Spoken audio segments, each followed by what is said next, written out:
You recognize that tune, and you know it's time for Relics Radio. This is a family-friendly show, so the entire family can join us as we talk metal detecting and relic hunting. You can call into the show at 270-495-0315 or join in the chat and post any comments or questions you might have, and we'll get to as many of them as we can. You're listening to Relics Radio of Southern Kentucky and Middle Tennessee.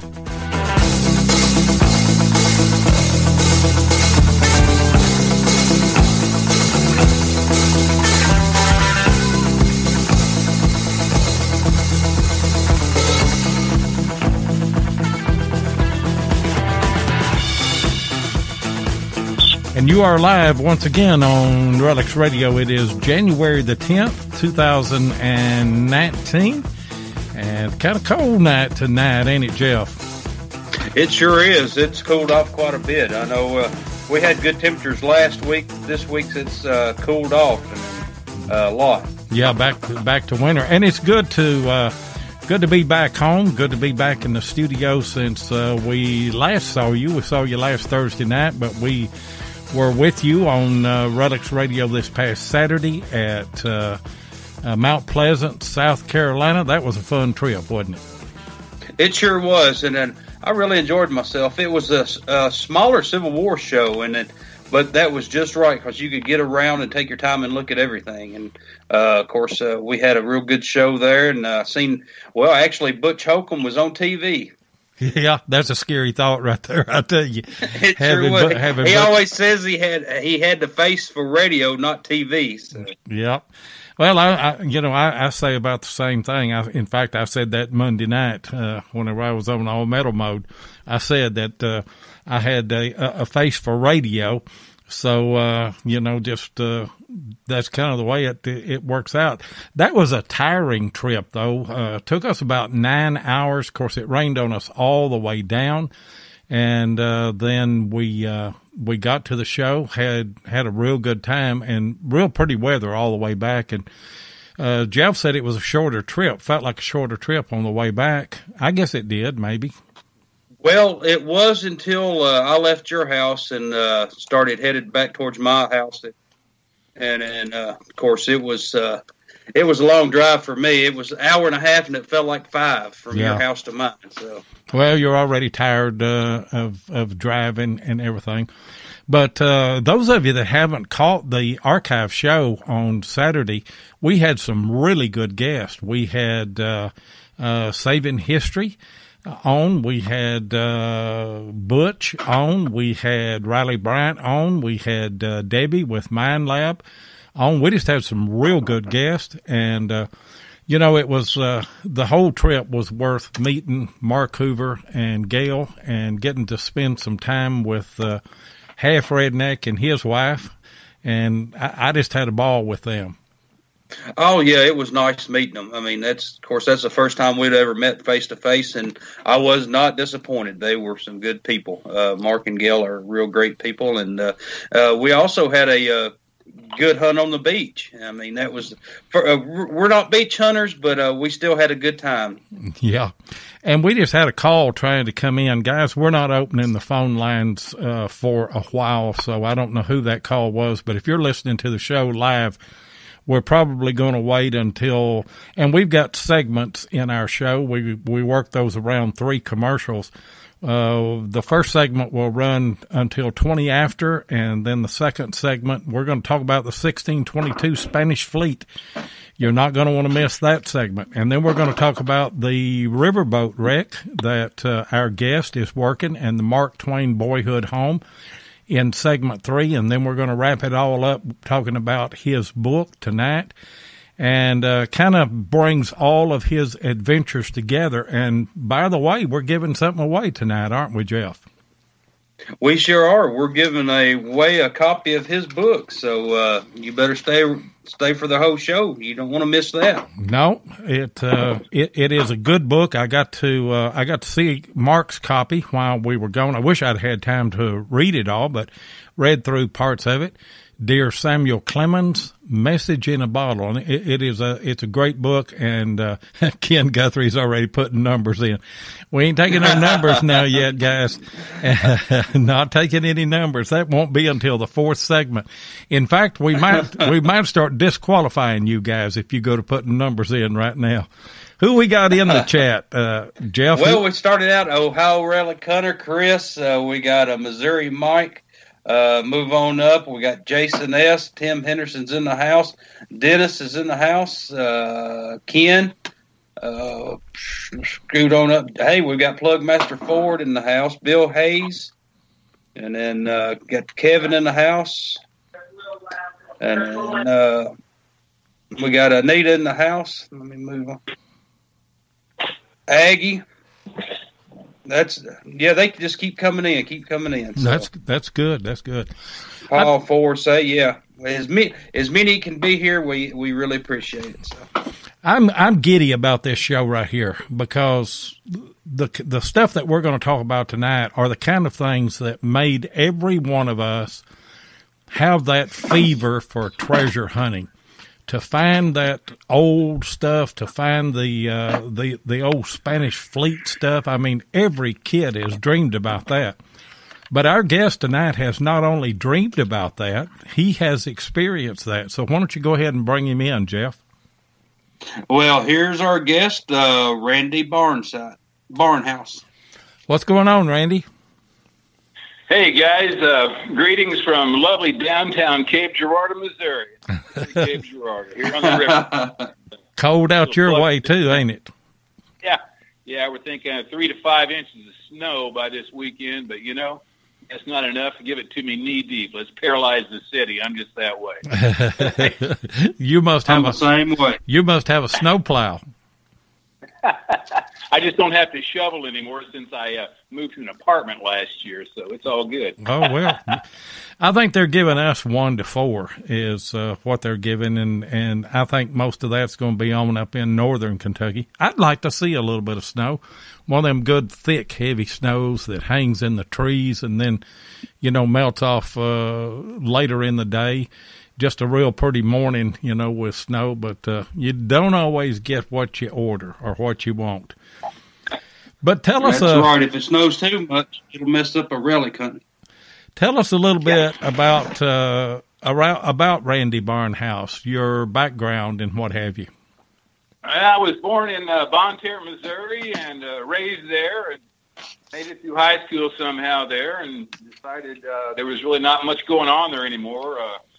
I probably missed being a lead miner by about a generation. That's what you did there. You worked in the lead mines, but they all shut down. So, the area was pretty much impoverished, and there wasn't much to do. So I woke up one morning. I joined the Army and left there, joined the military police, and I went to Germany and Fort Bliss, Texas, down in the Southwest, the sunny, lovely Southwest. And I finally, after 3 years, I got out and I moved to Cape Girardeau to major in the GI Bill. I mean, education, right? Once I muddled through that and they had no more courses I could take, like basket weaving or anything, it finally tossed me out with a degree in education. And I wasn't really ready to start teaching at that time. So one day it just got really too cold, and I was working at an Olympic swimming pool, managing that facility. And the ice was real thick on the car, and I formulated a plan. By the time I got home, I decided I was going to sell my home, auction my furniture, put a dog and 3 cats in a Scotty travel trailer, and move to Key West, Florida, and live on a houseboat and be happy ever after. And got a job at the Pier House, luxury resort there as a lifeguard. And then one day, out in the harbor, I saw these boats with these tubes on the back of them. And I says to my buddy, well, what kind of a boat is that, Mike? And he goes, that's one of Mel Fisher's treasure boats. And I said, what do you mean? Mel Fisher found the Atocha 5 years ago. And he's like, no, you knucklehead, that was the Margarita. And I said, you mean to tell me Mel Fisher is still looking for the Atocha, and I'm not helping. And he said, you'll never get a job. And I said, watch this. So I go and see Mel with my resume and all that. And, Mel, he's sitting there, and he's like, well, kid, we're not really looking for divers right now. And as I watched my application go into this giant stack, and so I somewhat deflated, I left there. And I came up with a plan. I thought, well, I'm just going to start showing up for work. I'll just show up for work at Mel's, and I'll blend in and be a volunteer.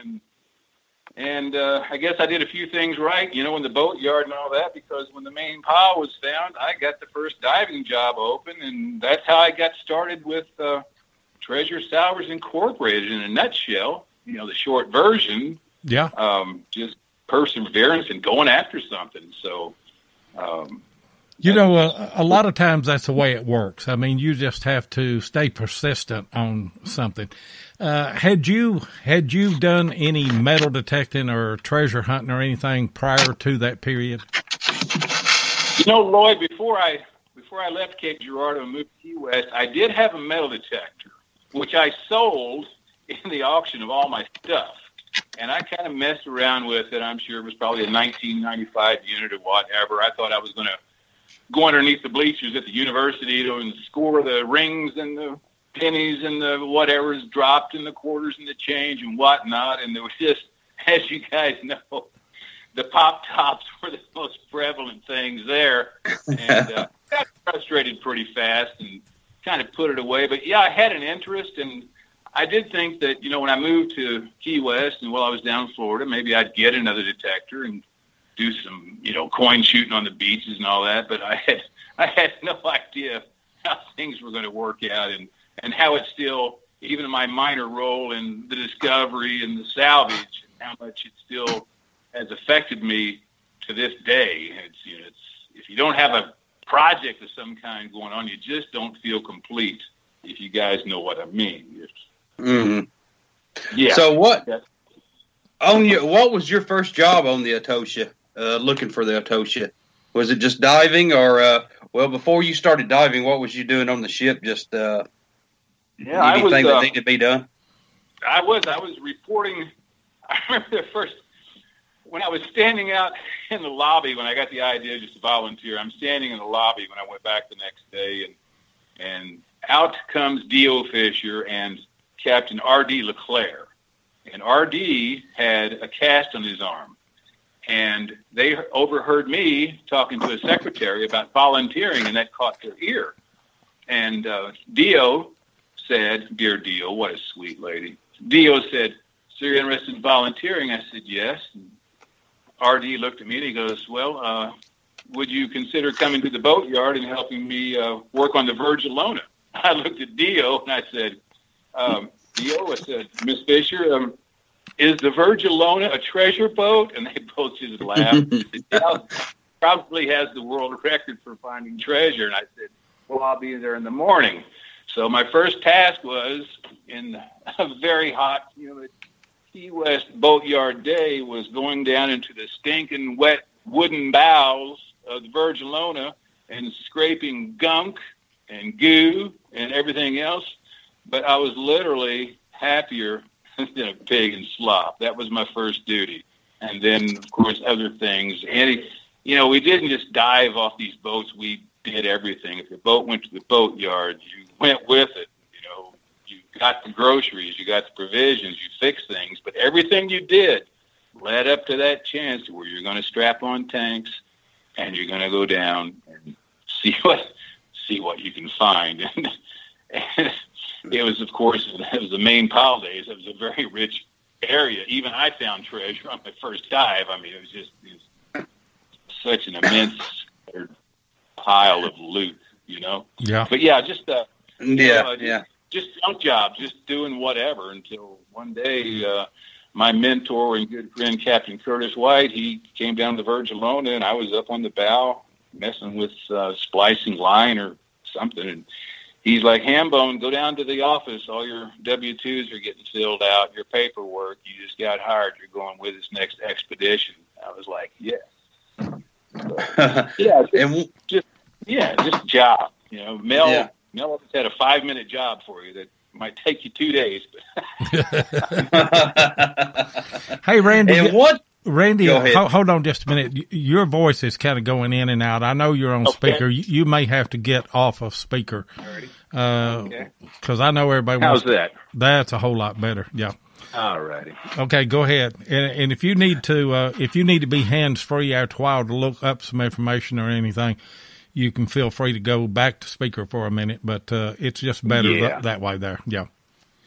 And Bill Marsh was talking about the less dramatic things in treasure hunting, and that is all of the mundane work that you have to do on a ship, and it's not cool. I mean, it's hot, it's laborious, and everything, isn't it?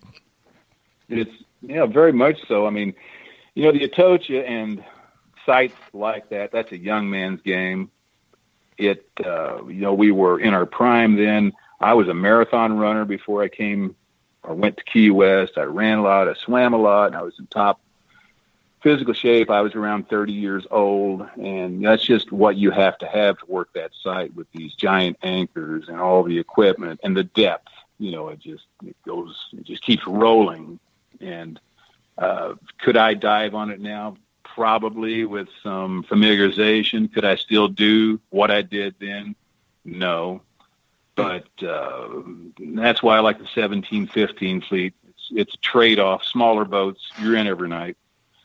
Smaller anchors, but at the same time, the flip-flop is you don't have the visibility like you have on the Atocha site, which, average was 50, 60 feet, and a good day on the 1715 fleet is, if you can see 5 or 6 feet, 10 feet, 2 inches. Do you remember your? Mm-hmm. Go ahead. I'm sorry. No, I'm just saying, a lot of mundane tasks, from scraping paint to welding to fixing things to doing parts runs to, and you might know Coast Guard guys or guys that work on these riverboats that go up and down the rivers. You're not just riding around, being a crewman. There's just, 100 other tasks that go with why you're actually there, to do what you want to do. But it all leads up to that. Mm-hmm. Do you remember your first piece of treasure you brought up from the Atocha? Yeah, I remember it was a handful of pieces of 8. I went down and scooped up, and fearing losing them, I brought them right to the surface, and handed them up to RD, and then it was his turn to dive, and he went back down. So, of course, when the captain's not on board, then you're up there doing stuff like taking pictures. And so, in my book, I do have a picture of me holding my first treasure, and it's just a bunch of, they look like Oreo cookies. That's, they come off the bottom. They're covered with black, silver sulfide, or just call it silver rust. But that was the first thing I found. And was pretty amazed just to find that handful of pieces of tape, Oh, I'm sure. 7, could you imagine finding a handful of pieces of 8? No, I couldn't. And, for the benefit of those people that may not know, now me and Jeff know because we've done research this week on this show here. Tell the story of the Atocha and the Margarita and why they sank and when they sank and where they sank. Yeah. Well, they left Havana, Cuba on roughly it was September 4th of 1622. And of course the soothsayers and the wizards and the weather forecasters, they didn't call that right. So the whole fleet left Havana with the Atocha taking up the rear as the main protective galleon with the other ships. And the weather started turning that night, and then it all went to heck overnight, and they fought the storm bravely. And then finally off of the Marquesas, they were just literally, hanging on for their lives. And an account from, I think it was the Margarita, the last time the Atocha was seen, it was lifted by a giant green monstrous wave and slammed down on the reef, and her bottom was stove out, and she sank immediately, whereas the Margarita was carried over the reef, and that was fine indeed until they hit the shallow waters, and then they just tumbled, and were smashed.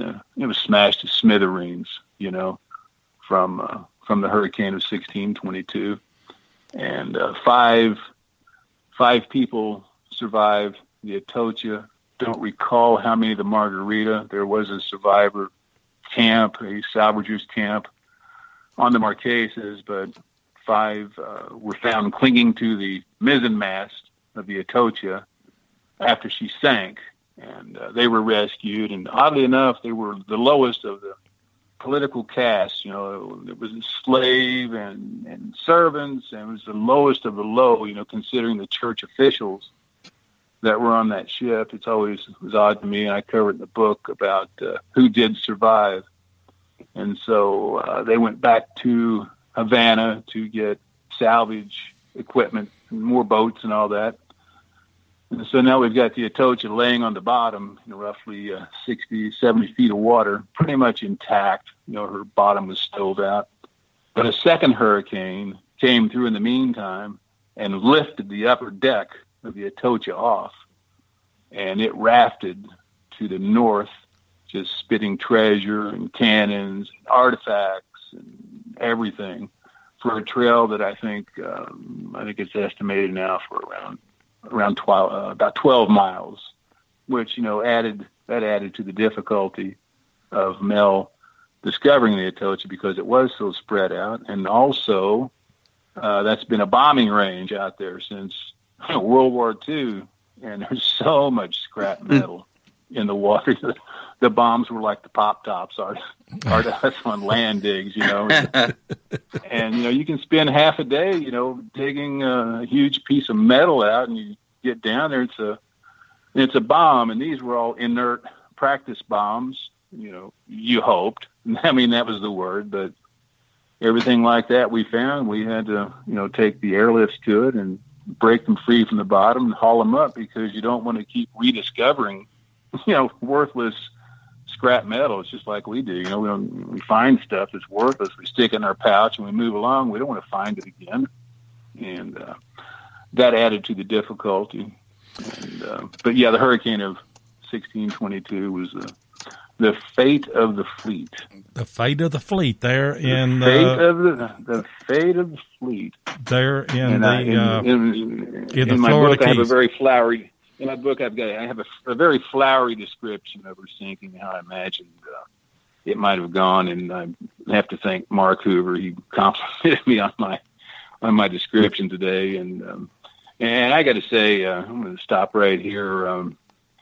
When I moved back to Missouri up here, I started land detecting, and the things, it sounds like I'm blowing you away with stuff that I've found in the ocean, but some of the stuff you guys find, and my conversion from metal detecting in weightless conditions, in a bottom strata that's really soft to dig in, and you can get to it pretty quick. I tell you, this land digging is a challenge, but I'm just amazed at the stuff you guys find, like Leighton and Josh Kimmel. I don't want to leave anybody else out, like Kimmy Price and Aggie Hall, and I hate to keep going because I'm going to miss someone, but it blows me away too. In my conversion to land detecting, I'm still muddling around at it. Luckily I discovered the pinpointer about 5 years ago. That certainly helped things in my advanced age.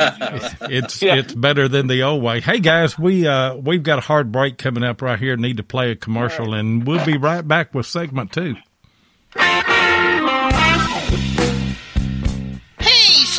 We's looking good in our new Redux Radio t-shirts. Yeah, Ken and Mark Guthrie of Detectives.com done brung them to us. Yep. And they makes other shirts, too. Yeah, boy. Detectives.com can handle tees for your club, hunt, or any other promotion folks may have. They even got the Wide Pride shirts. Yeah, them boys does the manatee crawl. Yeah, scooting on their bellies. That's what I said. The manatee crawl. Looks like slugs eating jelly. So whether you hunt horizontal or vertical, tell the folks where they need to go, TJ. www.detectees.com.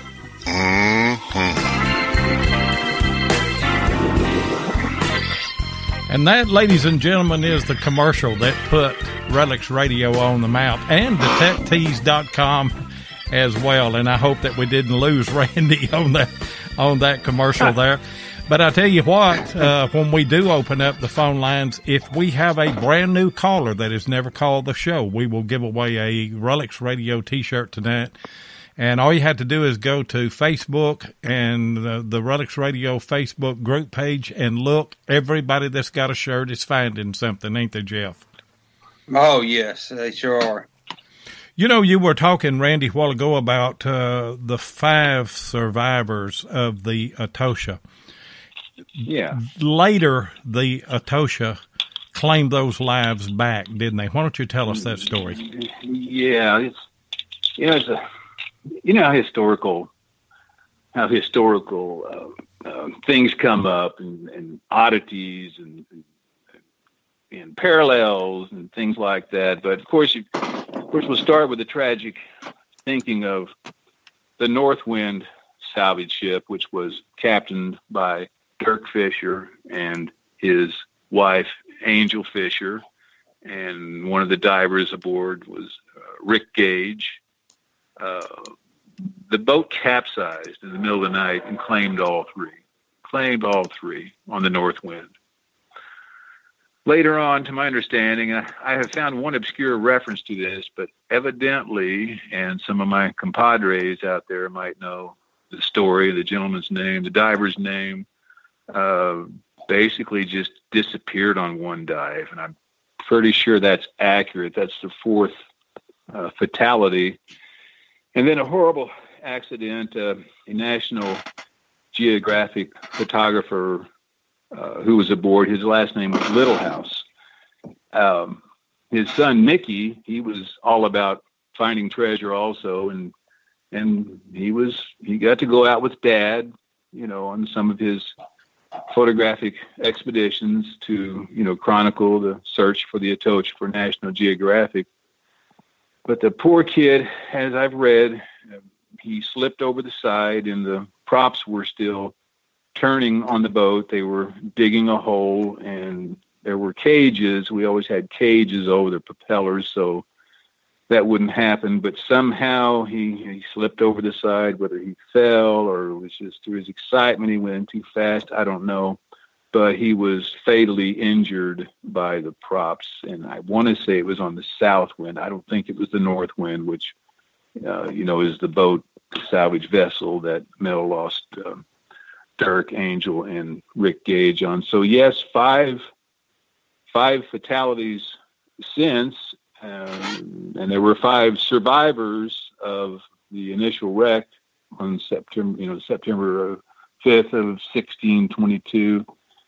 And it's almost like it's even the score. I mean, that's just, 5 lost, 5 survived. But, that's just one piece. And some oddities also right before the, I don't really feel free to give names on this, even though it's part in all the great books about the Atocha that's been written. But there was a voice that alerted one of the crewmen that the boat was about to sink, and it was at the top of the stairwell. This gentleman was down in the hold investigating what I understand was a leaky fitting for the head, and the boat had shifted to one side, and he barely escaped with the aid of being alerted by a mystery voice before the north wind turtled or turned over. How strange. So, yeah, and I'm sure my friend wouldn't mind me telling his name. Sometimes you just don't do that, but it's all chronicled in all the books. Yeah, and sometimes you just don't feel free to, if someone's interested enough, they can read some of the fine books that have been written by Duncan Matheson and Dr. Lyons and Sid Jones, and there's like 15 great books that I know I've written about the Atocha, yeah. But, it was kind of a give and take thing, yeah. On the 1715 fleet, exactly how was that found? Back, there was always there's always rumors of people finding these black skipping rocks on the beaches, from Sebastian, Florida, down to below Fort Pierce, picking these Oreo cookie-looking rocks up and skipping them back out in the water, which turned out to be pieces of 8 from the sunken fleet of 1715, which I believe is probably still the worst maritime disaster off our shores. I think 260 people died off of those 12 or 13 ships, but they too were the victim of a hurricane, July 30th or 31st. I believe it was the 31st of 1715. And I'm trying to think of the gentleman's name who came down. He was a contractor from up north, and he discovered cannons through a surfboard with a plexiglass viewing port in it. And that was the beginning of the 1715 fleet salvage, right around 1955, 1956. And to this day, I mean, there's enormous wealth on the 1715 fleet. On the 300th, so here we go with parallels and coincidences. On the 300th anniversary of the discovery of the sinking of the 1715 fleet, hundreds of gold coins were found in a pocket by one of the contractors. But there's still a lot of wealth out there in pockets. And like the Atocha, it will not be found. All of this material will never be found. People will be looking as long as the bureaucrats let us do this. Don't get me started. Let us do this. And I've got a confession to make. Whenever I was doing show prep on everything, I mistakenly put the Atocha as the 1715 fleet. It's not. That is a completely different fleet. It is the 1622 fleet that has the Atocha and the Sana Margarita, and that was my bad. And I caught it, and Mark Hoover caught it and brought it to my attention, but I'd already put it out there, so there's not much that I could do about it. Well, I'm sure before the night's over, you won't feel so bad, because I'm sure I will match you in several more my bads. But I did finally come up with the name of the gentleman that discovered the 1715 fleet, and his name was Kip Wagner. He's he's given the most credit for discovering the cannons and starting the Real 8 salvage group that started bringing up all these magnificent finds. And of course, you guys might know that's, Mel was running his aqua shop out in California and running salvage trips out there and taking people and teaching. He had one of the first dive shops in the nation, and taking people out and looking for shipwrecks and all that. And as I understand, he heard about the discoveries on the 1715 fleet, and he sold out and packed his large family in the car, and off they went to what is now the Treasure Coast of Florida, named after the 1715 fleet and all the immense wealth that's been found out there. And just shortly before Mel's contract was over, he made quite a find of gold coins and treasure and all that. Then he read an obscure reference in John Potter's Treasure Hunter's Guide about the Atocha and set his sights on that, even though his initial search was a good 100 miles to the north, because it was described as being in the Matacumbe, off of Matacumbe, and there is a Matacumbe Keys, but Dr. Lyons, in his research in the archives of the Indies, discovered that the entire length of the Florida Keys was named the Matacumbe. And he pinpointed for Mel that the Matacumbes ended with the Marquesas and put him close. But it still took 16 years, because it's a vast ocean out there. It's a needle in a haystack, And I come waltzing in at the end of it after all the aforementioned facts I've just told you. I was very fortunate to get to be a minor player, but it's impacted me major all my life, and it impacted all of us at work. Oh, I'm sure it did. I mean, if you're involved in, anything like that, you're making history, and you're just not digging a Civil War bullet or a Civil War belt buckle. You're actually, finding these gold treasures from these sunken ships from hurricanes and stuff like that. So, what kind of treasures come up off the Atocha? Oh boy! Well, first of all, every object that they needed for a 3-month voyage, from pigs to cooking utensils to forks and knives and plates and tools, and it was just it was like a miniature city sank as a time capsule. And of course, I think there were up to a 250,000 pieces of eight, and those still haven't all been found. Good gracious. Man. And I remember when Chill Bill Moore, on, I believe it was Mel's birthday, found 183 pounds of gold bars in a pocket on Mel's birthday. On Mel's birthday. Happy birthday. Yeah, happy birthday, Dad. The emeralds, the emeralds that were not listed on the manifest. I think the estimate was like 63 pounds. And one day, and of course I didn't get to experience this, but someone was running an airlift, and the airlift, which is it's a hollow PVC tube that you inject air down into the end of it. As the column of air rises up through the tube, it creates, an enormous suction, and would use that to clear away mud. Keep your hand away from the end of it, because you probably I know your glove would go and maybe some of your flesh, but one of the divers that was standing, on the bottom, we didn't really do 0G. We kept ourselves to where we could pretty much walk around. Sometimes we didn't even have fins on, He's standing there, and suddenly he's literally standing in a shower of emeralds coming down all around him, because his dive buddy had hit some of the emeralds that were stashed, and perhaps they were in a crate that disintegrated. And to this day, what we call Emerald City, emeralds are still being found, and they were just a joy to find. They just glow so nice and green on the bottom. That always tripped my trigger, to find emeralds out of, the way they stood out in the white sand and around the shells and all that. The coins, the gold bars, the silver bars, the sizes of loaves of bread with the super, really neat Spanish inscriptions of the assayer who tested the purity of the silver, and the serial numbers in Roman numerals.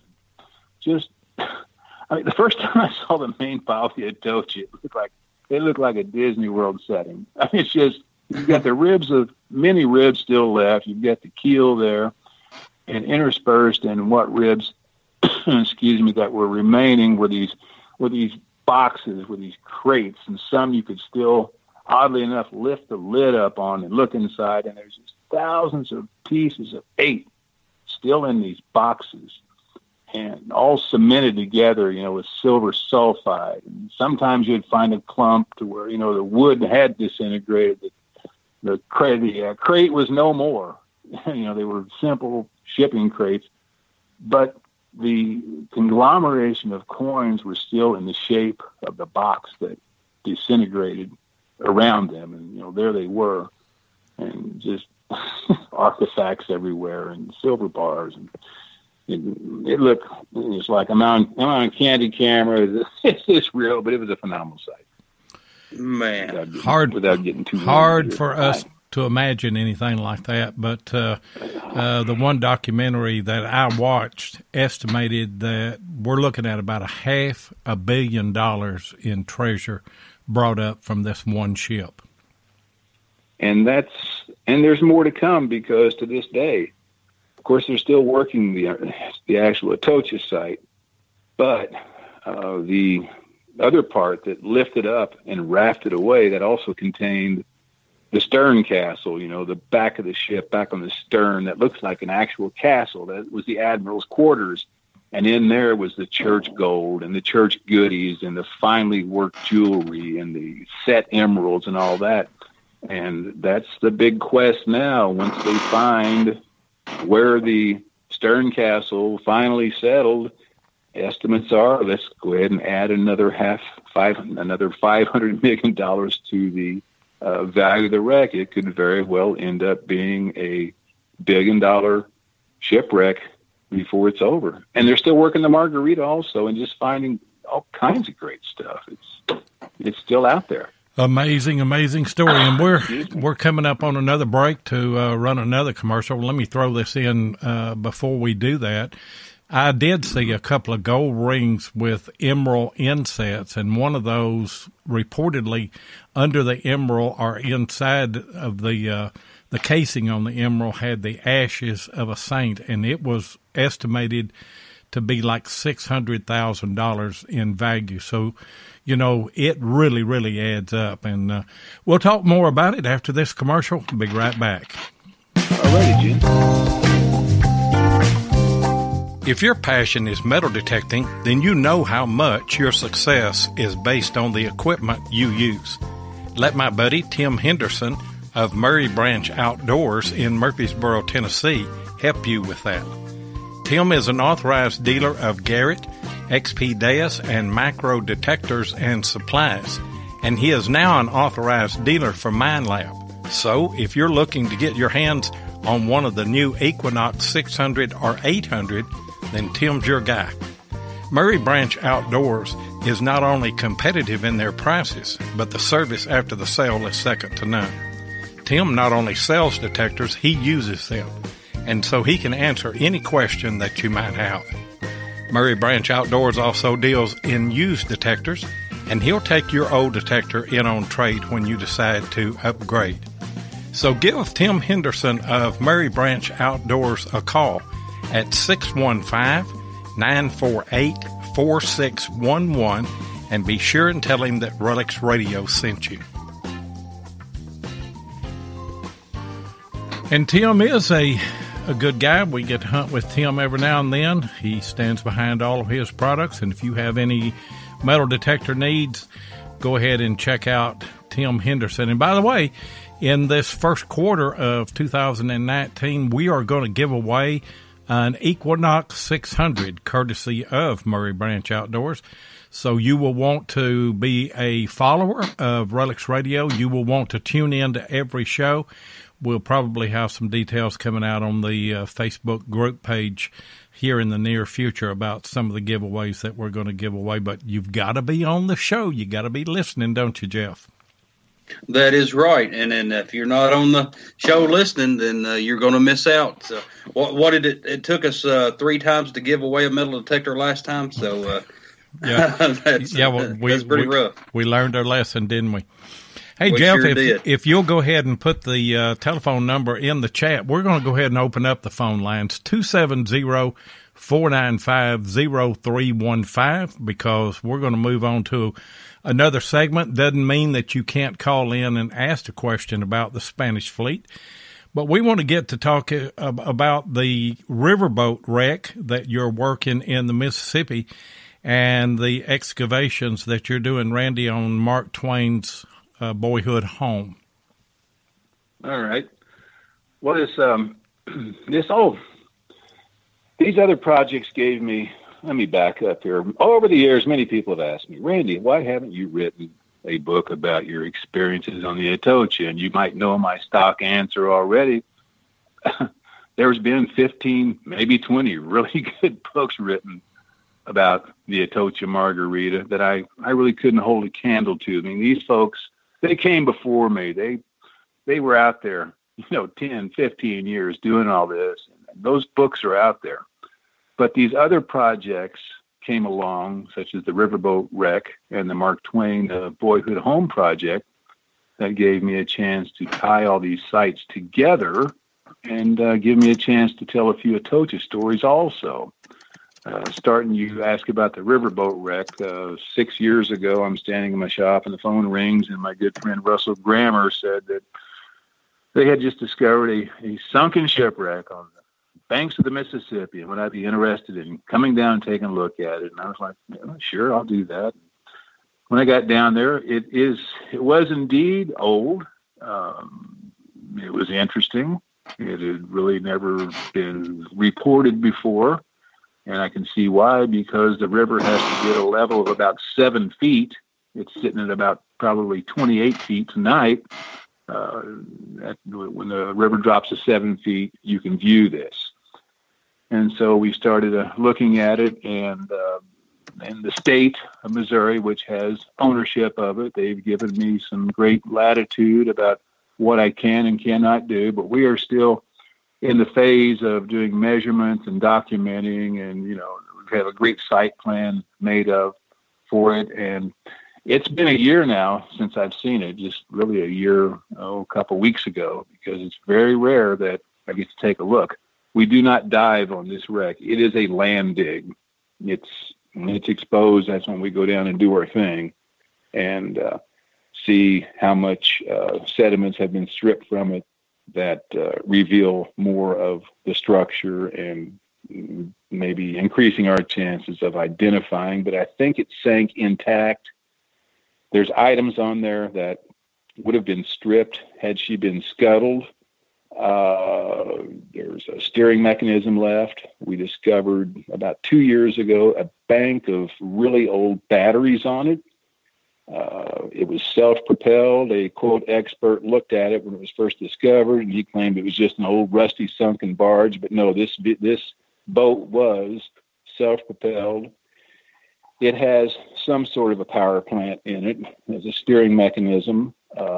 It's kind of a morph in between the age of wooden ships and iron ships. All of the cross supports and the members that we can see exposed on the hull are wood, but the ship itself, the hull is iron. And I think it's going to be a real sleeper should it ever get totally excavated. I really wonder what's in the mud-filled hull. Treasure. Don't think so, but guys, as we know, it's all treasure to us, whether it's data or a tool that someone had. It doesn't take much, right, fellas? It doesn't take much at all. It doesn't. Even to find the carpenter's tools, or their pocket change, or the utensils, or everything from their everyday life on the river. What cargo might be in it? I don't know, but it sank upright, and had it been scuttled on purpose, a lot of items would have been removed, such as this one giant cleat on the side of it.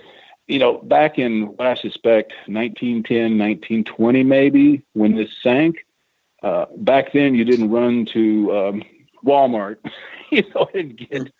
and get a cleat, or to your local marine supply. You reuse that stuff, but that certainly would have been removed. The steering mechanism certainly would have been removed. The batteries certainly would have been removed. So I think we have a real sleeper here, and I cover everything we know about it in the book. It's all, part of the things that I tie together. So that's the one. It's nicknamed Amy Elizabeth. Yes, after the discoverer, Amy Elizabeth Grammer. They were down there. They have Prodigy Leadership Academy here. It's a school, and they were at the river during those historic lows in 2012, collecting pieces of ceramic, along the river from the centuries to use for mosaic pieces for their students' art classes. And so Russell's standing 50 feet from Amy. I'll just say that. And she calls out, she goes, "Russell, I think I'm standing in the middle of a shipwreck." He goes over and sure enough, and I've got this great picture of her just moments after discovering it, standing in the middle of the wreck in my book, that he snapped in the moment of discovery. And we've been doggedly pursuing that wreck, since that time, but we don't get to see it much due to the level of the river. So, yeah, how often do you get to go to this ship? I'm sure not much, especially this year because we've had more rain than we normally do. So, if I see it 2 weeks out of the year, that's a blessing. I haven't seen it for a year now. The last time I was down there, Wouldn't you know it, the river drops to about 8 feet. I have the flu. It's 10 degrees out there. I enlist my good friend Calvin Brennan. I have a list of people I can call. If nothing else, they keep me out of the river. It's kind of an isolated spot. I really need supervision down there. We hike down there, and I've got a snotty nose, and I'm sneezing, but it's the first time I'd seen it for 6 months, and we get down there, and we got permission from the state to remove one of those batteries, get the serial numbers off of it, and examine it, and then we have to put it right back. I'm hearing feedback or something, or one of you guys talking to me. Dan Sherry is called in. Hey, Dan, you've got you'll have to turn down your volume because we're on a 10-second delay, and it'll mess everything up. But you know Dan, don't you, all right, Randy? Buddy. All right, let me do this. Wait, I don't know how this works, so hang on a second. I thought it sounded like Butch Holcomb for a minute. How's that? I tell you, the Viking enters the scene and chaos erupts. I'm listening to you knuckleheads, and I'm loving this. Randy is hitting it out of the ballpark, don't you think? Oh, he yeah. is, man. He's doing a great job. Yeah, man, that's going to be a hard act to follow. It really is. I'm just an Alaska kid getting this kicked out of him from earthquakes. Big Dan. Dan was down here a couple months ago. He spent about 10 days here at Cape. And he got to where, the Viking got so popular.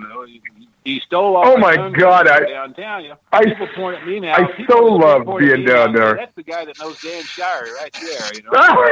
Where's my thunder?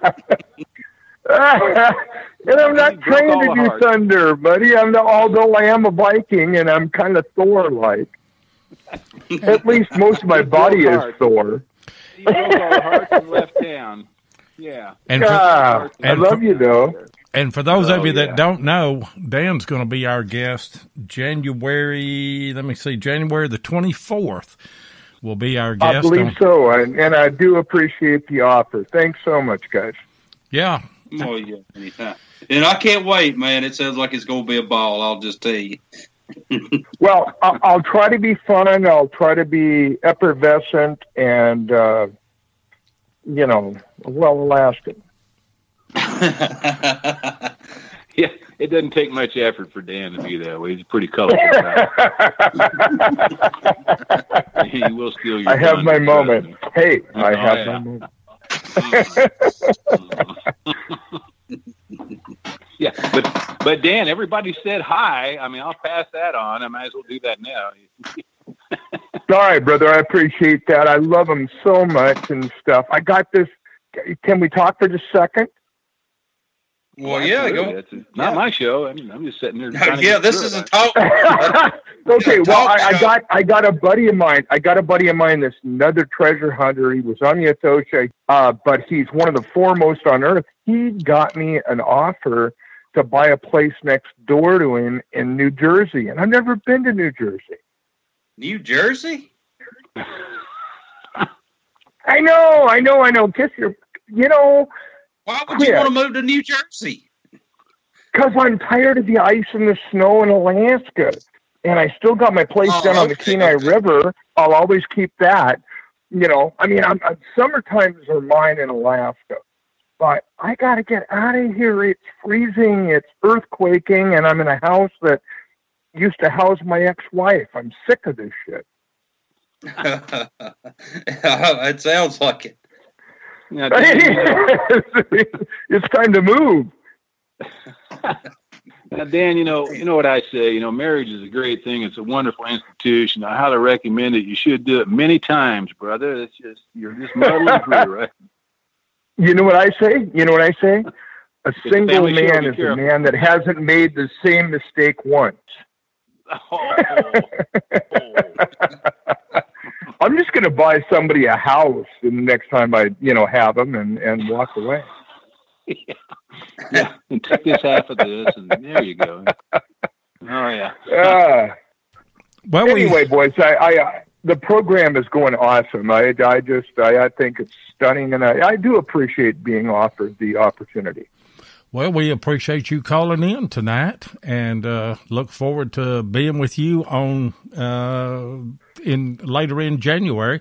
And by the way, you're in the running right now. You are a brand new caller for a Relics Radio T-shirt. So we'll see how that pans out, and if you win, I'll get in touch with you, or you can continue to listen to the show here, and I'll get your information. But we appreciate the call. Well, I absolutely will, and I love you guys. And guys, just kudos to Randy. He's doing an awesome job.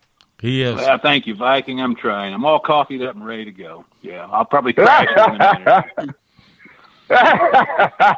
You're thinking like a $2 watch. I know that, man. I know that.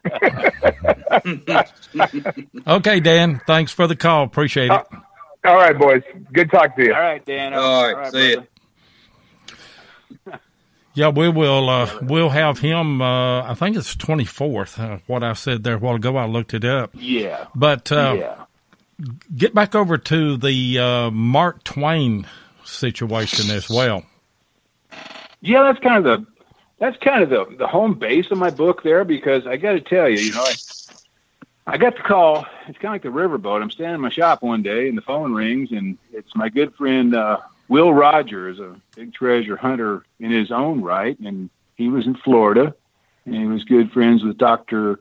Cindy Lovell, and she was the director of the Mark Twain Boyhood Home, and I think they were at a Christmas party, and they were talking, and it was like, it sure would be a hoot to metal detect the Boyhood Home. And Will's like, I'd like to do that, but I'm in Florida, but I know this guy that lives in Missouri.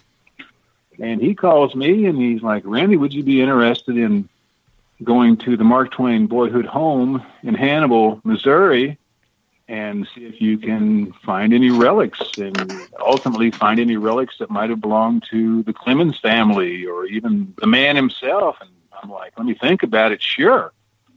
So a month or so passed, and I go up there, and I have my detectors, and I check into the Best Western up there on top of the hill next to the Boyhood Home, and I scouted around, and I found a few things. I wasn't real impressed with the success of my endeavor, but I'm one of the luckiest metal detector guys right now. I'm on a National Historic Site, and it was just as impactful as looking for treasures on the Atocha and Margarita /1715 fleet. It was just it was a big deal to me. And I started finding things that reminded me of Mel Fisher. And the more I thought about these things I was finding, I was like, well, eureka, is this my chance to write a book and tell a few Atocha stories and start talking about all these fascinating parallels and coincidences and oddities in the lives of Mark and Mel? And then it made me wonder, I wonder if maybe there's something about the riverboat that I could connect to these guys or to Mel, just, not really thinking I could. So I'm at the Mark Twain Boyhood Home on a Friday, and of course the river had dropped in the meantime here in Cape to where I could be here looking at the riverboat also. So I get back to Cape, I scurry down to the boat, and I find an object that linked our riverboat here with Mel Fisher. And I was like, wow. Well, eureka. So is there something to do with the 1715 fleet that I can find parallels and coincidences? And by golly, there was. And so I'm like, well, I did write a swimming pool manual for homeowners that have backyard pools. Back in 1990, I wrote that. It was a kind of a technical manual, how to take care of your own pool. That was my only experience at writing. I was like, well, how can I go about doing this? So I'm driving down Bloomfield Road one day, which coincidentally is supposed to be one of the most haunted roads in Missouri, certainly this region. And it hit me. I thought, well, any fool can write a letter or a message. Why don't I write messages to Mark Twain, talking about all of these parallels and coincidences and all that. And then I thought, well, let's take it even further. I will seal each message in a bottle, and I will fling them in the Mississippi River here. And that's, I know, it's out there, boys. Stay with me. I thought, it was just kind of a side gimmick. And I thought, well, even if I don't ever finish this book, I'm going to have 50 or 60 bottles out there floating downstream. And it's going to be cool to get responses from people, that find these and come back to me. But I did eventually finish the book. It took about 5 years under the final direction of my publisher, Sam Milner, and C.J. Milner with Sea Dunes Publishing down in Florida. He cracked the whip on me for about 9 months last year to get it completed, or year before last. And so in the book, there's short messages. There's 60 in there, and we bounce from Key West to Hannibal to Cape Girardeau to the 1715 fleet. It's ever changing about the things that I talk about, but this approach made it possible for me to, put all this together, and on top of it, get to tell a few Atocha stories. Even, the wreck's been well written about and all that. I did have a few stories I wanted to tell also, but I didn't want to, do an entire book. And so I guess in this way also, I really got to write 4 books in one, because who the heck's got the patience, the time to write 4 when you can consolidate everything into one? Yeah. Hey, that's a good plan. It's fun history. It's a fun history book. It's factual. Some of the parallels, they're far-reaching, but it's about things that go bump in the night. And, for example, in history, you find these oddities and coincidences. Like in my lectures, I like to use the first guys, the first men that landed on the moon. What a great name for the first guy to walk on the moon. Neil Armstrong. That just has a ring to it. Now get this, boys. Buzz Aldrin, who was the second man to walk on the moon. However, he's not given enough credit. He was the first of two guys to land on the moon. Let's give Buzz that. Guess what his mother's maiden name was? Man, it's Mary Moon. Marion Moon. Yeah. Look at. Hey guys, I hate to jump in, but we're going to have to run a commercial, and we've got 2 callers on, 8822 and 5930. Guys, just hang on for a minute. Let's run this commercial, and we'll get you in as quick as we can.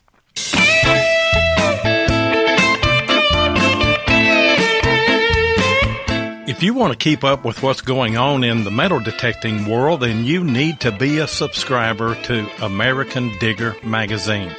Butch and Anita Holcomb are the publishers of the magazine and have won awards for 3 straight years for being the best digger magazine on the market. American Digger Magazine is available in both print and digital formats, so no matter where you live in the world, you can enjoy the latest happenings in the hobby.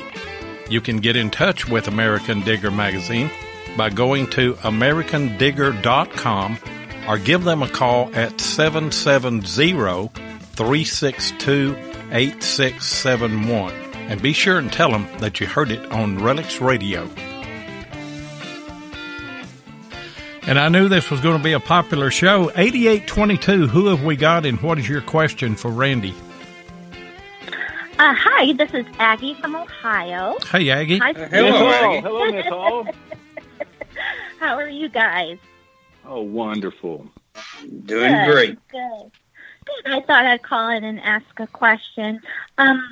Did Mel Fisher have any interests beyond treasure recovery, or do you have any stories that come to mind that make you smile about him? Aggie, the first thing that comes to my mind, with Mel, first of all, what a guy. Him and Dio both, just dear people. But his Christmas parties always come to mind because it was tradition. Sometime during the party, or any party that Mel had, we all had to, I shouldn't say had to, we were privileged when Mel announced, let's do the hokey pokey. And he'd turn on the pokey hokey, we'd put our left foot in and take our right foot out, or see, I've already got it messed up.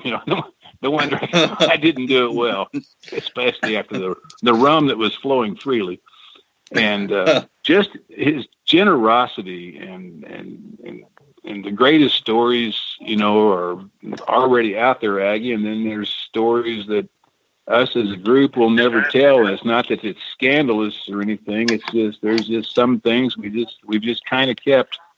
On the down low, just kind of hold tight. Maybe someone will, come out with those stories someday. But just his amazing charisma and Aggie, the confidence and the optimism after all they went through in the court battles.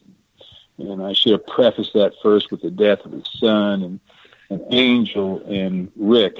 And today's the day slogan, crackling over the radio every morning. Today's the day. And just the way he could drive you, but you wanted to be driven. He was the man, and he put his pants on like everyone else. There was no condescension, and he'd listen to you. It was a free exchange of ideas. But with guys like him or Frogfoot Weller or some of the other greats that I've had and Fizz, Captain Fizz, you get around those guys, you open your ears and just keep your mouth shut and just listen, to try to even attempt to one up or say, well, I did this one time.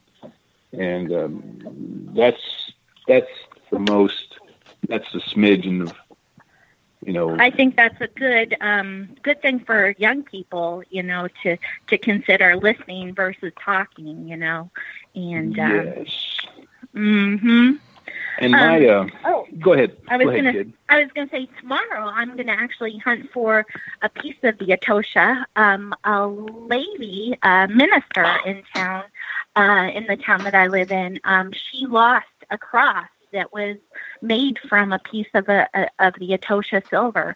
So I'm going out tomorrow at the church and helping her look. So I thought that was cool. Kind of appropriate, given you talking tonight and all that good stuff. So you got that right. That's another chapter right to the book right there, isn't it? Another tie-in. Isn't the world small? Right. Uh-huh. Yeah. Oh, I know. When Randy, I call him Spammy. When Spammy was ready, just finishing up his book, I said, one of the things in my life that I've always wanted to do was find a message in a bottle. And so he said, out of his 60 chapters, choose a number. And he'd send me, I'd be the first person to read that chapter, basically. And of all the numbers that I could have chosen, the chapter is directly related to metal detecting and kind of all the things that we go through as a metal detectorist, the ups and downs. And it was just, of all the chapters that I could have chosen, I chose that one. So, but I'll get off here. I just wanted to say hello and great job, tonight on the show. And I'll catch up with you later, Spam. Hey, great call. Aggie, tomorrow's the day, Aggie. You're gonna find Absolutely. It. Tomorrow, that's just amazing. Hey, Please post a picture of that. That's going to be amazing when you find that, Aggie. Yeah, I hope so. Cross my fingers. If anybody can, you'll do it, kid. Absolutely. You find amazing stuff. I was going to say, I'll die trying. All right. Take care, guys. Okay. All right, thanks for the call, Aggie. Right. Good luck. Good talking, Aggie. Thank you. And then 5930 is the other caller. Who we got, and what's your question for Randy? I don't really have a question. It's just we're just now starting to get into metal detecting, pretty seriously. And we stumbled across y'all's show, and I heard it, and I just wanted to call y'all and let y'all know that we was enjoying it, and y'all answered some questions already that we had. But I was a brand new caller, and I just wanted to call in and tell y'all that we enjoyed listening to y'all, and y'all was doing a good job. Okay, appreciate it. What is your name again? Ricky McConnell. Okay, Ricky, you're in the running for the shirt, and we appreciate the call then. So hey, just sit back and listen to the rest of the show. Hey, Ricky. Yes, sir. You got it. Yes, sir. Make sure you get you a pinpointer.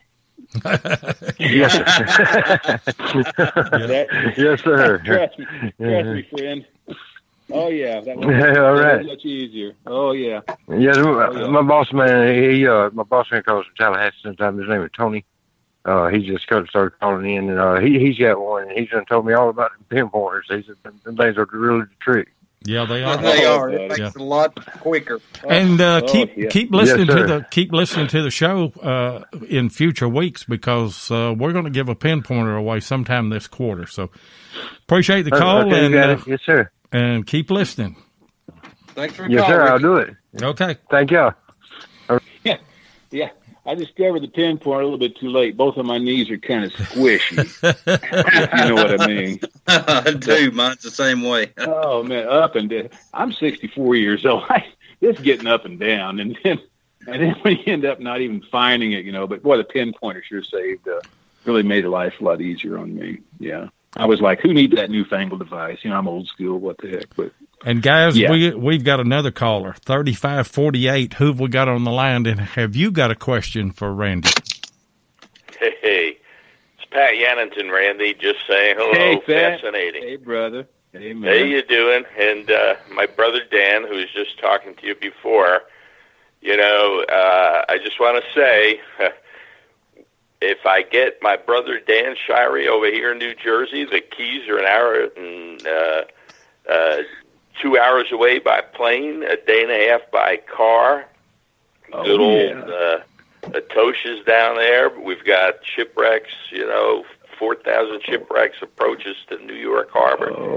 I've been a dive boat captain up here for 20 years and was down there in the Keys with Mel and everybody 10. But anyway, back to your program. I just wanted to call in and say New Jersey's a good spot to operate from, and I had to put my 2 cents in so I could get Dan over here. We can explore and meet you guys out there and all over the place.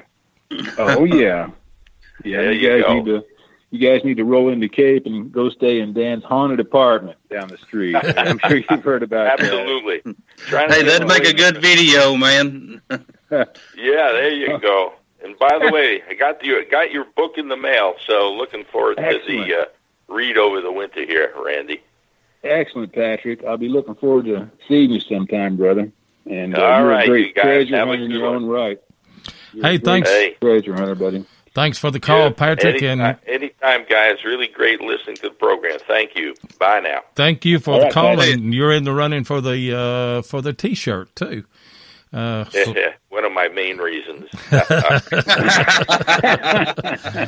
Well, we really appreciate that, Patrick. Yeah. Take care, guys. You too, all right, buddy. brother. Yeah, the tie-in on this book is absolutely amazing, and I tell you what, we're going to go ahead and run the contest because we're 15 after. I want to get back to the book and let you talk more about it. But what we're going to do is you've got numbers between 1 and 100, and we've already got a winning number picked out.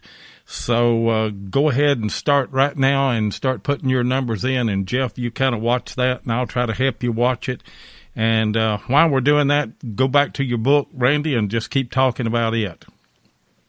Yeah, if anyone is interested, on your page today, I put the ordering information, and for everyone tonight, I will eat the shipping on it. It'll be $22. If you order it from me directly, I ship them from the Crow's Nest here. And, of course, I'll mark it up for you. Excuse me a minute. If you get it off Amazon, it won't be signed or nothing like that. It's really a little more expensive on Amazon. But the information's on your page if anyone would like a book. And, I'll be glad to ship it out, and I do the PayPal thing or however you want to do it. But I'd be thrilled if somebody reads it and gives me the input on it, and I'll make sure that the money is well spent on either dog rescue or funding my expeditions to Hannibal or whatever. But and while we're doing that, I got to put in a plug for the Humane Society, if I may, in your area, or any dog rescue. If it's always adopt, don't shop.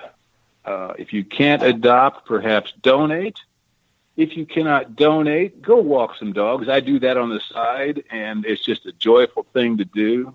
These shelters all need help, and then perhaps if you can donate and volunteer, but if you can do anything to help the rescue of our little furry friends, whether it be cats or dogs, please do that, because all these shelters need help. And just yesterday, they discovered that a gentleman was hoarding 22 chihuahuas down south of here, and they all got shipped up here, and they're all in pitiful shape. So we've been just going out there and taking turns, holding them, and trying to socialize them and all that and get them ready for adoption. But these shelters need help. They're all overrun. So there's my plug for the Humane Society. Man, I've never seen so many numbers in all of my life. I mean, they're just flying in here. But I haven't. Have you seen the number yet, Jeff? I haven't. I thought I did, but it just keeps going so fast. And Whoa. Stop. We got it. Somebody has got it, and we're going to have to stop putting numbers in, guys. I'm going to have to go back down, but I seen the number come up. The number was 61, and that number was picked out last night whenever Randy and I talked. And I'm trying to get back up to the top, but people just keep putting numbers in. It's terrible. It is terrible. Of course, it's fun and terrible at the same time. Yeah. Terrible fun. Is that a such thing? Terrible fun. I'm an old man. I'm about to have a stroke here. I can't get down on the chat here. We may have to look at this after the show. I don't know. And I'm sure somebody's got it, because every number in between 1 and 100 was in there. Yeah. I've seen it, and going back up, I think I've seen it again. So go ahead, Randy, and you just keep talking and tell about how that you have tied all of your adventures back to your book. They just parallels and serendipity and facts that link them together. And some, like I said, are far-reaching, but some are amazing. For example, these bottles I've thrown. 5 of the 60 that I've thrown in the stories in the book, as well as the sequel. The sequel I'm releasing for nothing. This book will never end. As long as I'm alive, these bottles are being found. But not just the odd parallels and facts that link Mel Fisher and Mark Twain together, and our riverboat and the 1715 fleet. These bottles have been discovered by people who were meant to find these bottles. It's just very eerie where they've ended up and landed. So that's been some good fodder for the book also. An amazing story. One washed up down in Point Pleasant, Missouri. And I was just blown away at the story, and I researched the story as to what Mark Twain did on that spot for the love of his life. And I won't go any further. It's a spoiler alert. Yeah. One was found in Louisiana. That's the one that's traveled the farthest so far by a towboat operator. And oddly enough, the day I threw that bottle, they were passing through Cape Girardeau heading north to St. Louis the very same day. Somehow they turned around in St. Louis, and then they went back downriver, and they caught up with that bottle, and evidently it got hung up between their barges. But where they found it, there's an amazing story about Mark Twain at where it was found. And another one was one of the first ones I threw, made it about 200 yards. And it was found in Hannibal. When I'm in Hannibal, I throw bottles up there. But the kid that found it was meant to find it. And it was something that when he found it, it increased his religious faith. He was going through some problems. And some lines in the message really impacted him, and he sent me a nice message about him finding that and what it did for him personally. And so there's some, with some of these bottles, which, I could get a call after we hang up. I can get a call in 10 years. It might be 50 years before some are found. Most will never be found. Some are buried in farmers' fields. Yeah. How many has not been found yet? I guess 53 5. Yeah, 5 have been found. 6 have been found, and out of the 6, 4 had amazing stories as to where they washed up, and they were just pretty much meant to be found, by the people that found it or where they were found. So that's kind of a cool little side story, with not just the things I've dug up, about what I've told you about Mark and Mel.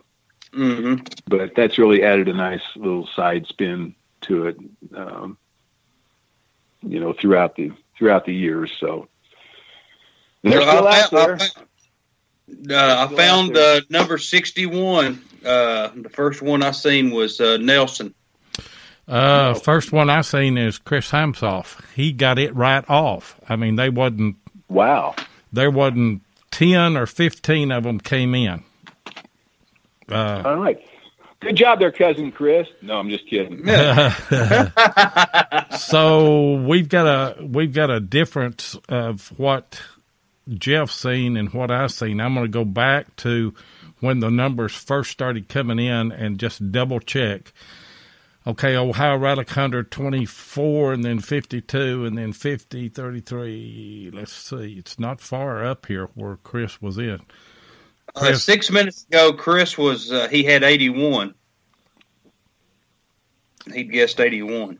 I've got them in order. The order in which they came in. Okay, I don't have it. Evidently, I don't have that. But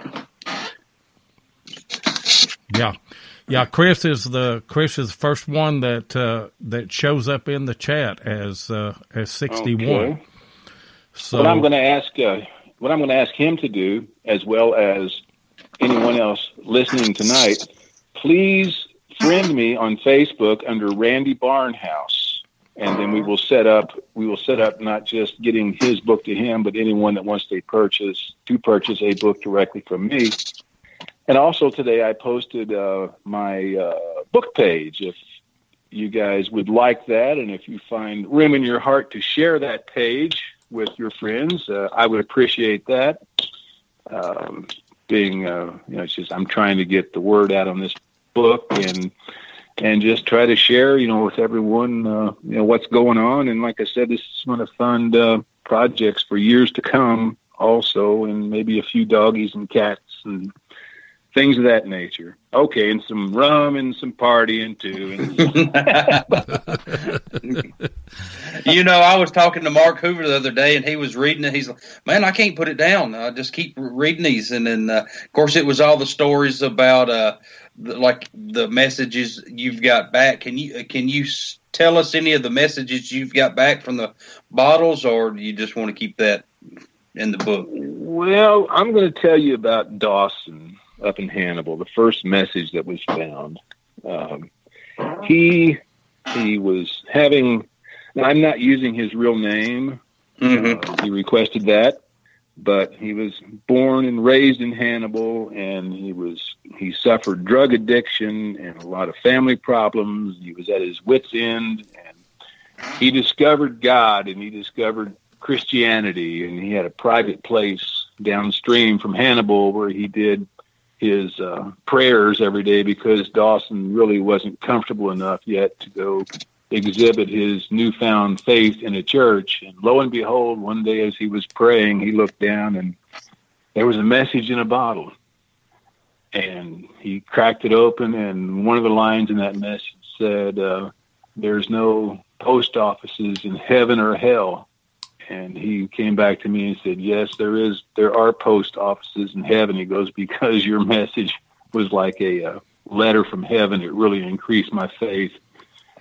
And I'm going to start doing even better. And oddly enough, he is doing well, and I just threw a bottle, okay? What a wonderful. It was touching that he was the one that found that bottle. What a wonderful story. And it's the short version of it. I mean, I get all flowery. Yeah.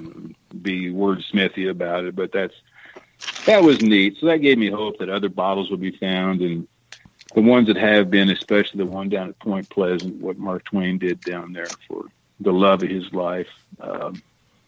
Yeah, we've all got those, you know. And that's just a sample of what you're going to get if you order his book. Again, the name of the book is Dear Samuel Clemens, A Message in a Bottle. And I'm sure that it's on your page there. Yeah. Information's on the page. And we shared that. Like I said, everybody, please join me. And you know, and things are still happening. You know, this was published a year ago, December 15th. And I knew that bottles would still be getting found. I knew that stories were still going to pop up. But I was advised, you know, Randy, you've got to close this book out. And I'm like, well, I've still got 100 bottles or 50 bottles out there floating around. I know, but you got to close this out. You can do a sequel.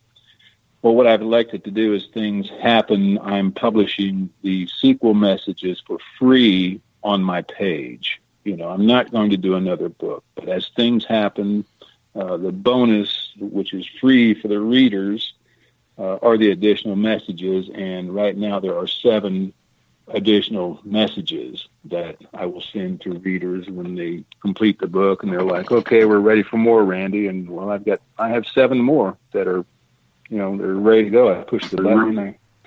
I send it to their inbox, you know, so. And your cousin Chris Hamsoff from Missouri. Just joking, guys. This is not a rigged contest. Chris Hamsoff is on the line. What's going on, Chris? Not much, but man, I want to thank you so much, Randy, for the book, and thanks Jeff and Loy for doing the contest. I'm really excited about getting this and getting into this book. Cool beans, and you're going to join me on Facebook so I can get this to you. You're going to join me as Randy Barnhouse, please. Like I hope everyone else does on here.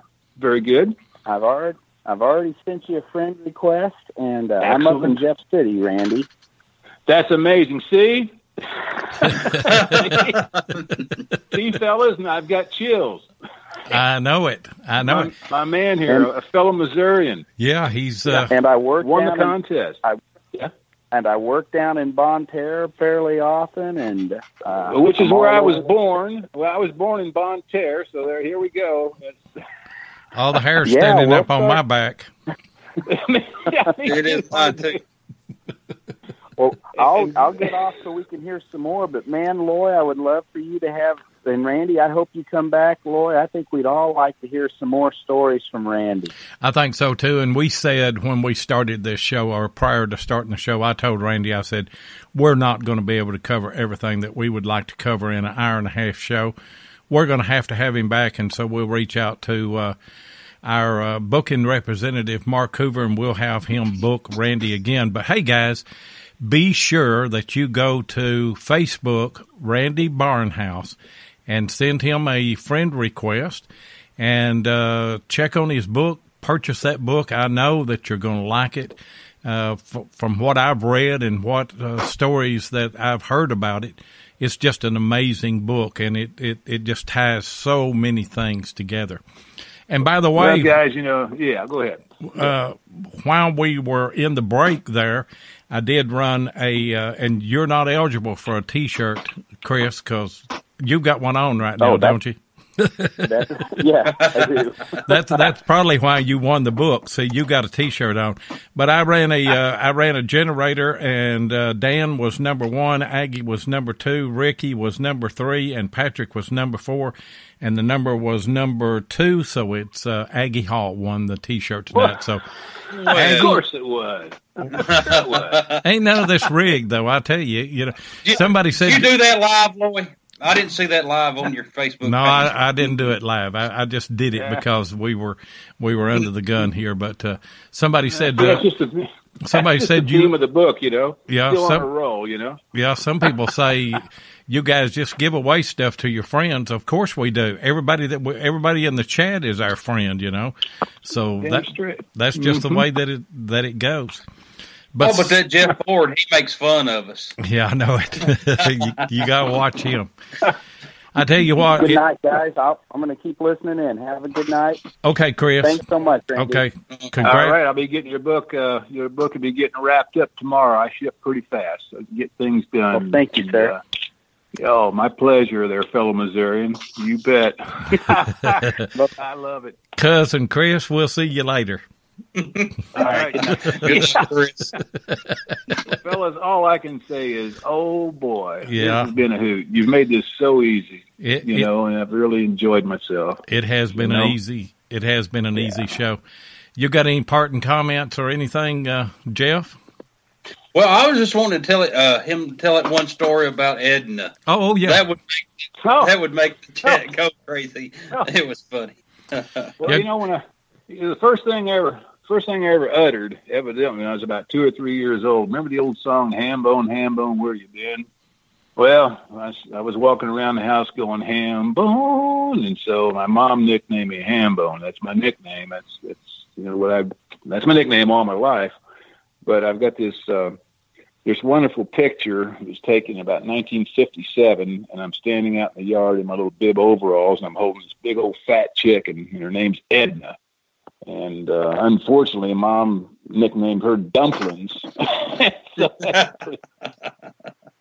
Edna wasn't around that long, but I do have that picture, and I'm not sure if it's in the book or not. I don't think it is. I'm not sure, but. Yeah, and that always gets that's kind of a good loosen up people type thing when I do museum presentations and all that. There's a big picture of Edna on the screen that kind of gets people, And the prophecy of her name came true. Let me ask you, were those dumplings good? Dang straight, they were Mom's dumplings. You bet. That's just wrong to kill your pet chicken and eat her for dumplings. That's just wrong, I tell you. Well, Edna ran away, but I figured it out later. Yeah. That's like having your pet rabbit, and the next thing you know, you're eating something for supper, and you look, and your pet rabbit's gone. So. Oh, boy, Ma could grab those chickens by the neck and wring them, toss those heads in a bucket, and that chicken would run around the yard. Yeah. And, back in the day, we're old enough. We got to see the old school. Yeah.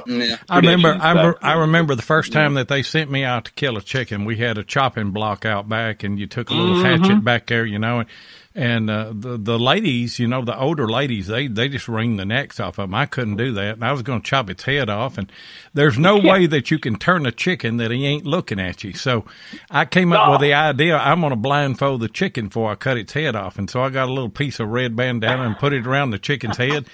Then I blindfolded myself, and I think I cut the chicken's head about halfway, and here he run out across the yard, and head flopping on his back, and I was running and saying, I'm sorry. That's the last chicken that I killed right there.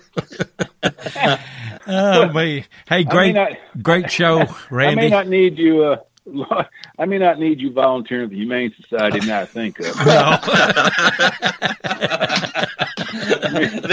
Them was the good old days. They were. You got there. Right? Yeah, if you need me, just give me a call, Randy, and I'll be right there, hatchet in hand, and blindfolds with me as well.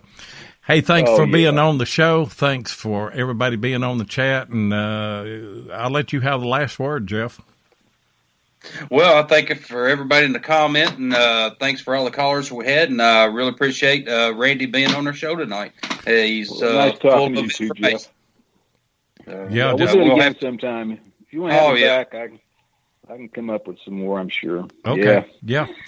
We will. And you guys hang on the line. I'll close the show out, and I'll be with y'all in just a second.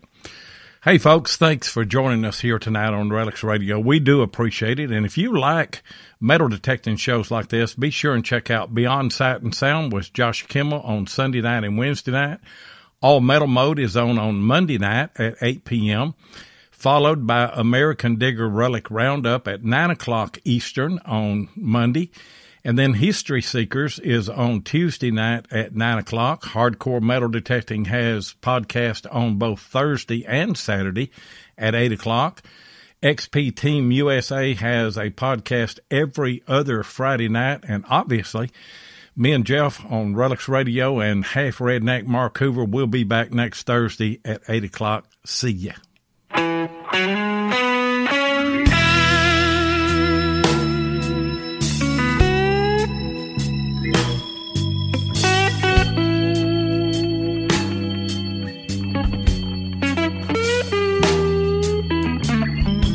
Thank you so much for joining us tonight on Relics Radio. We really do appreciate it. Be sure and join us live each Thursday night at 7 o'clock Central Time, 8 o'clock Eastern here on Spreaker. Or you can catch the archive show at Relics Radio on Spreaker, iHeartRadio, or iTunes. Please take a minute and hit the like button and be sure and follow us so that you'll get notifications of all of our upcoming broadcasts. You can also find us on YouTube at Digging with Seven or Tennessee Jeff, or you can check us out on our Relics Radio Facebook page. If you'd like to get in touch with us, then send an email to diggingwith7@gmail.com. We'd love to hear from you.